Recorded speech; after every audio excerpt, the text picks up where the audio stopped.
30% लोकांना तिथे अन्न मिळत नाही, एकच टाईम लोक जेवण करतात। असा देश काय दुश्मनी करणार आहे आणि काय युद्ध करणार आहे? पाकिस्तान एका मंत्र्यांनी सांगितलं की जर भारताने पाणी थांबवलं तर आम्ही अणुबॉम्बने उडून देऊ।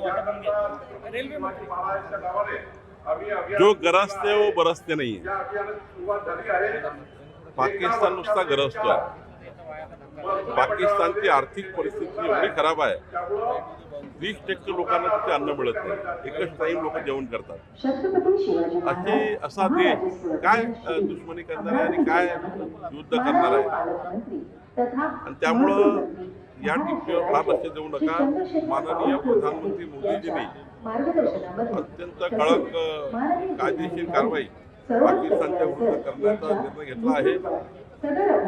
त्या शहीद आमच्या सर्वसामान्य कुटुंबातील लोकांना ज्या पद्धतीनं भ्याड हल्ला करून पाकिस्तानच्या दहशतवाद्यांनी मारला आहे, त्यांचा बदला नक्की माननीय नरेंद्र मोदीजी घेतील असा विश्वास महाराष्ट्राच्या देशातल्या 140 कोटी जनतेला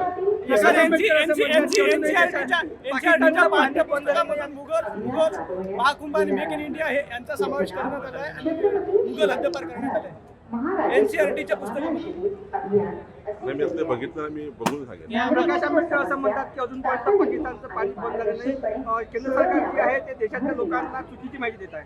नाही, माननीय प्रकाश आंबेडकर साहेबांना माझी विनंती आहे, अशा वेळी कुठल्याही राजकारणाचे कोणतेही वक्तव्य आपल्याकडनं होऊ द्यायची विनंती आहे। माननीय प्रधानमंत्री मोदीजी देशाचे पंतप्रधान म्हणून भारत देशाला मजबूत करण्याकरता भारतावर झालेल्या हल्ल्याला, त्या हल्लेखोरांना कठोर शासन करण्याकरता काम करत आहे। तेव्हा देशातल्या महाराष्ट्रातल्या सर्व राजकीय पक्षांनी, सर्व विचारवंतांनी, सर्व क्षेत्रात काम करणाऱ्या प्रत्येक व्यक्तीने मोदींच्या पाठीशी उभं राहिलं पाहिजे।